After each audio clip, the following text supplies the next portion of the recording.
Ghosts live here. Katie was a different person at school. Studious, quiet, socially adverse. Public school shoved the last-minute essay that was her charisma into a backpack of timidity. Binders are irrelevant for malnourished documents like this girl. She was bookwormed into the obligation of avoiding peer interaction. Conversing with classmates was too frightening to attempt. Put your head down, get your work done, go home as soon as possible. That was the mantra. No extracurriculars for Katie. Blaringly, this meant unemployment in the friend department. Worried by this apparent workplace and the absence of detail when discussing her day, her parents made attendance mandatory on playdates with the varyingly aged offspring of their colleagues. What they didn't understand was that Katie was 12. She was in middle school. Middle school. How could she be expected to be some kind of social savant when she was forced to hang around 9-year-olds and what effectively amounted to being babysat by the Donaldsons' 16-year-old daughter, Martha? Besides, Martha was such a bore. Not like Katie. Well, not like Katie at home, anyway. It took a journal's worth of failed attempts at sparking civil interest for Mom and Dad to finally back off. Katie was free to be the introvert she was. A gracious dollop of reprieve was Katie's affinity for adults. Though generally 3 or 4 times their junior, she showed a knack for entangling herself with grown-ups, particularly the elderly. Something about accounts of what life was like when people her grandparents' age roamed youthfully enchanted Katie. Kids don't have stories that stack up to that kind of stuff. That is, until Susan appeared. Katie first encountered Susan on the walk home from a skipped school fair. She noticed a small girl peeking from her porch banister. Something about the intellectual awareness of this girl's eyes allowed Katie to drop any skepticism her hands could hold. This wasn't the same type that inhabited her school. Shoulders eased from stiffness. She greeted the recluse and asked for a name. Introducing herself by first and last, the girl gave a brief synopsis of her living situation when subsequently probed. An astute nose could sniff a fellow introvert, someone who had more depth than what dwells adjacent to the pores on her face, someone with a real story. From this moment to the next, Katie marinated in the understanding of the existence of Susan Holcomb.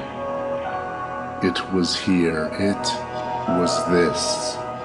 Shy Susan was relegated to this neighborhood by her work-consumed parents.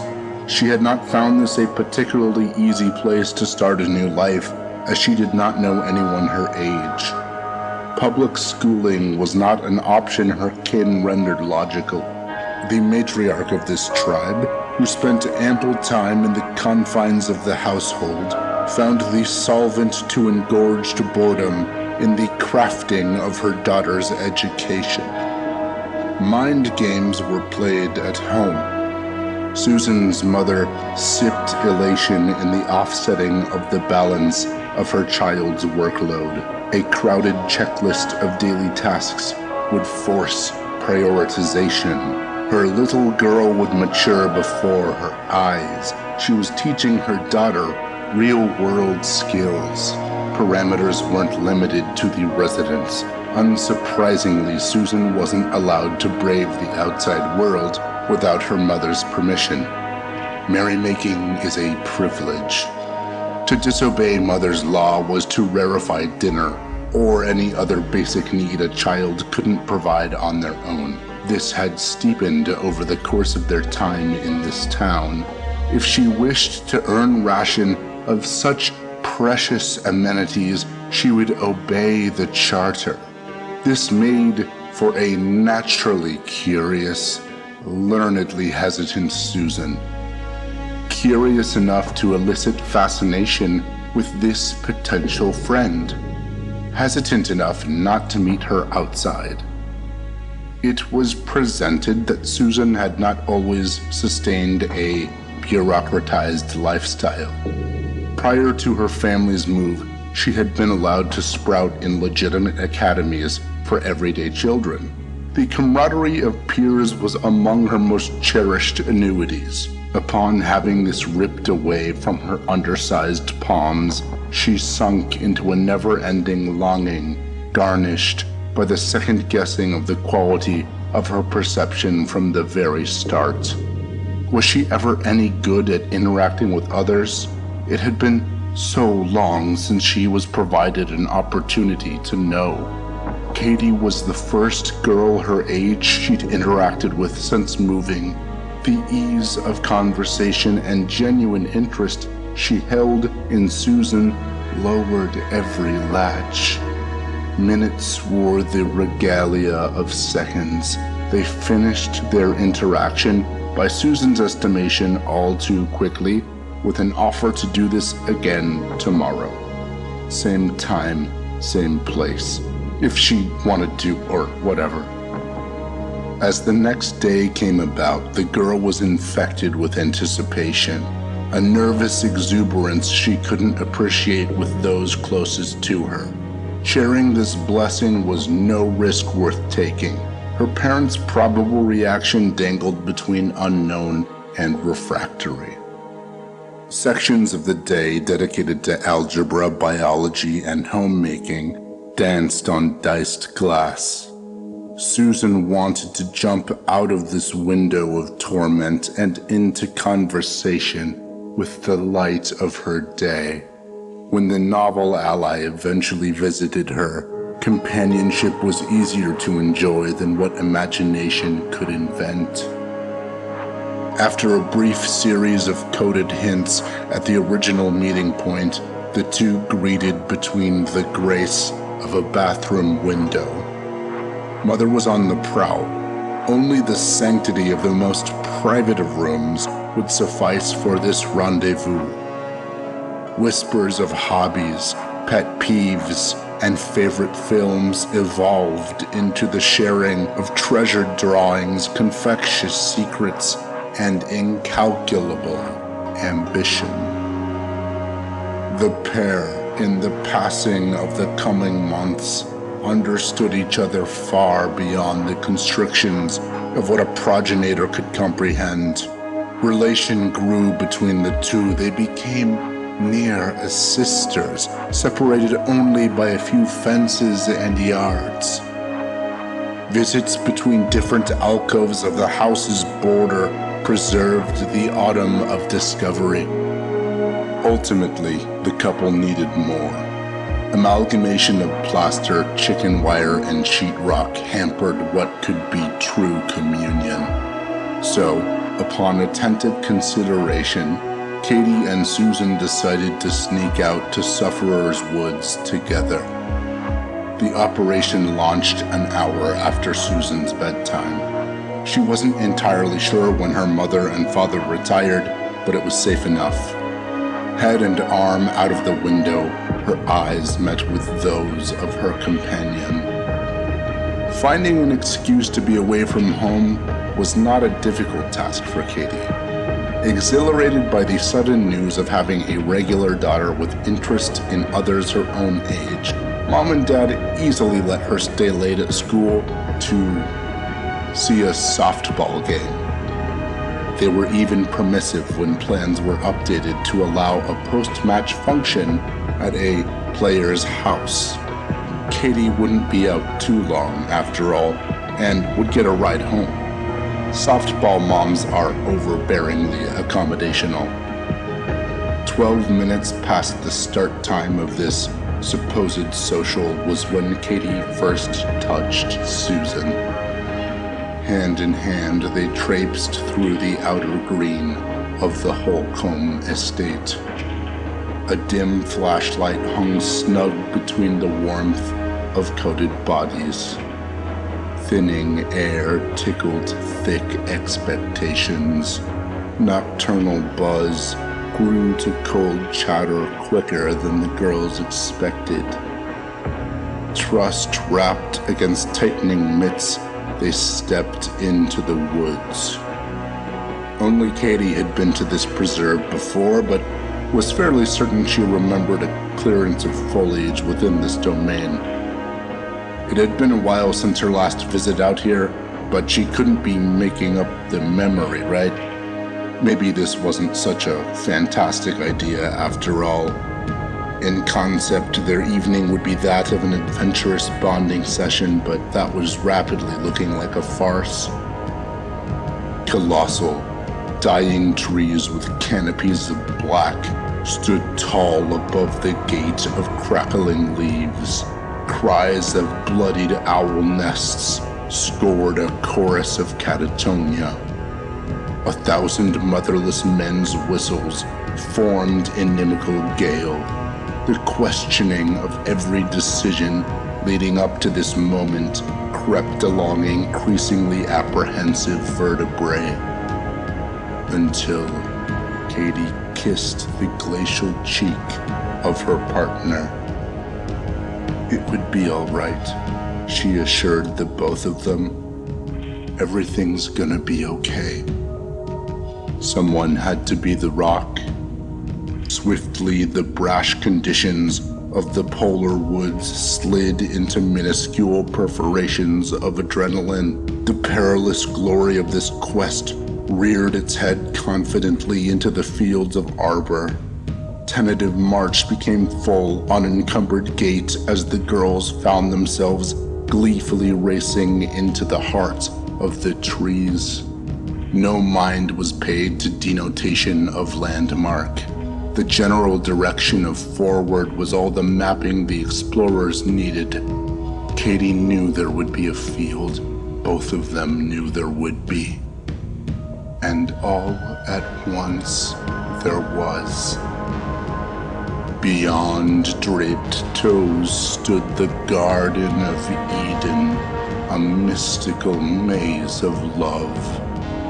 Couples and pairs and apples and pears waited patiently for those above. Come down in our trenches, sit on the benches, make friendships and knit the common glove. The kindred allies knew what to do. Fate had only given its disciples a shove. So Katie and Susan set course. Emancipation in the trek down the small decline towards glistening parish. Knees and elbows dripped veneer towards the same being they gravitated. The earthbound path turned into a careful, four-limbed effort not to topple. Depth perception would be gone until morning. The descent was steeper than expected, but this only guaranteed ultimate privacy. Souls landed on basin. Katie and Susan locked eyes. At last, the two could experience their bond. No naysayers, no rules. What Katie saw in the eyes of Susan was the same on the other side of the mirror. Far-stretching pools of bronze and cashmere, a comfort fit for this majestic stage. Everlasting arms stretched to the cosmic reaches of the universe. Humming stars serenaded prickly ears. Father Time stood still, and Mother Nature listened. Katie and Susan embraced so perfectly intimate that Susan was no more. A gentle evaporation or a stark reveal, either effect would pierce Katie's chest. The will so wanting to make normal this quirk-ridden girl betrayed its host in her finest moment. Pools of tears drowned in the bottomless ocean, suffocated by frustration and loss. Couldn't she tear her stomach out from the gape formerly belonging to her heart? This feeling she wanted desperately to stop only swaddled her innards, forcing shrieks of clemency from a sinking diaphragm. She hurled anguish at the surrounding trees. They did not stop their observation. The druids of old, fortified in their skin of bark, presented no cure for the girl. Alone, wind, soil, and vegetation had all turned their back to Katie. The only remaining friend was the supple, intoxicating dark. Wings outstretched, this time Katie held close the night. All remaining color was banished from the earth, and Katie woke in simple field, level with her surroundings, no wall of root to climb back up, flat as her heart rate. She would need to find the way back to her town, a town. There was no domicile awaiting her.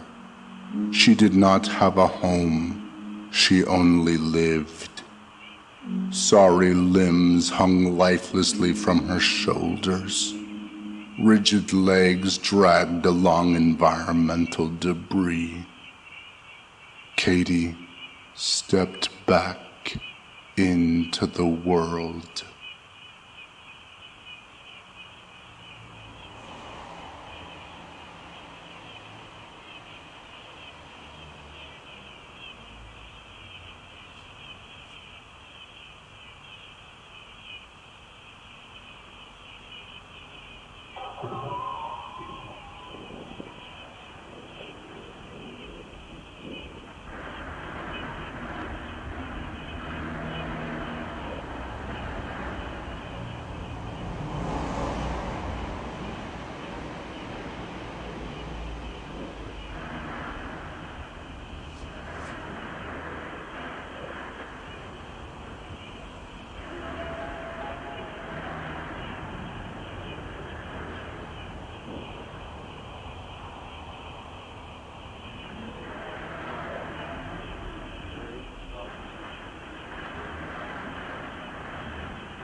heavenward.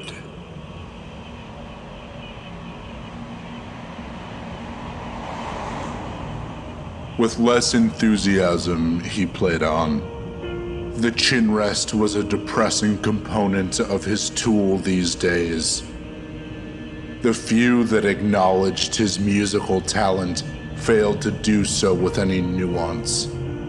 Depth only graced his confidence when detracted, subjectivity for the worse. Tortured fingers bent and pressed for any usable audience. Only an ambrosia of perspective could be the true judge of merit. A delectable few, those that are vulnerable, defenseless, trusting, could provide him accolade most scrumptious. And so he sought beings credulous enough to prove his worth. This window is ours.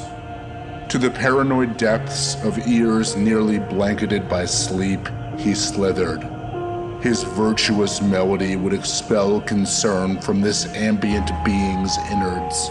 A chorus of thine own alias he sung in shape of pale seductress, gluttonous hands abound. Lustfully through walls of glass, mandible and cartilage, the song would live in this patient's bone cage. The scaffolding of the subject was converted to that of a puppet, a troubadour for his bardly exploits. This was hardly anything to rest laurels on. Marionettes are for hanging in closets, and so would this husk. A partially confirmed yet largely unfulfilled auteur could not rest simply by dulling the sleeplessness of man. He must assume the natural form.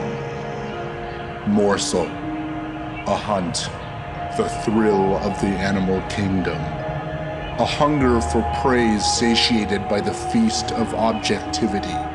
So, appendages on bramblous flooring, he surveyed wooded land, varmint habitation. Not long would it take for his Malleus to encounter the faint utterances of a collection of feathered offspring.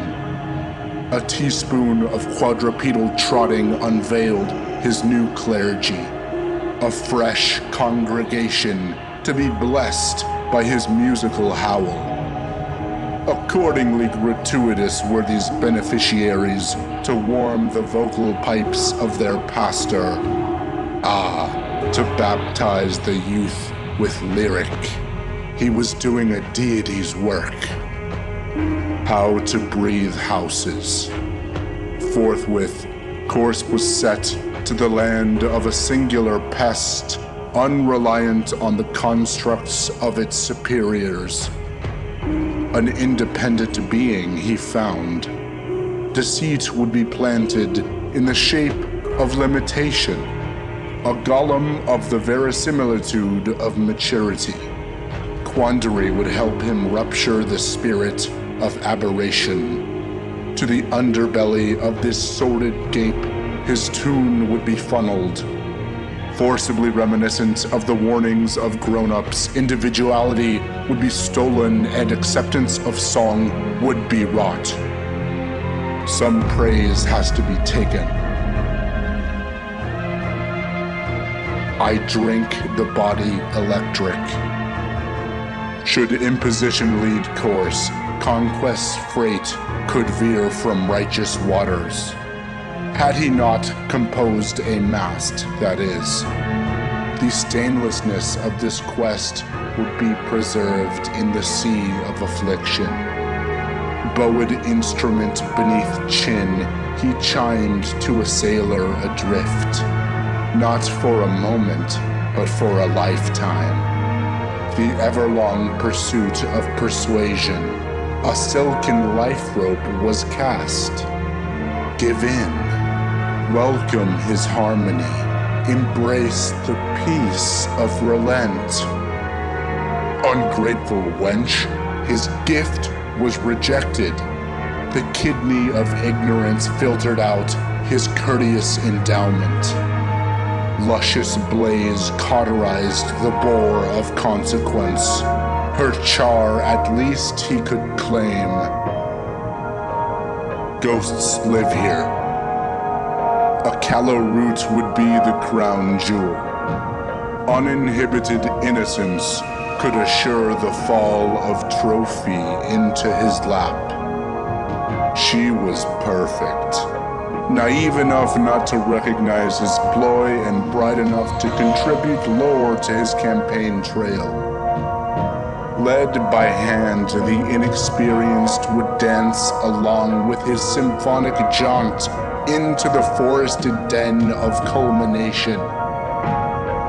In front of her own eyes, she kissed him, unprovoked. This was it. He finished his mirage of rhyme for completion's sake, but it was already done. She could be discarded. Her purpose was realized. The circle of acknowledgement reached totality.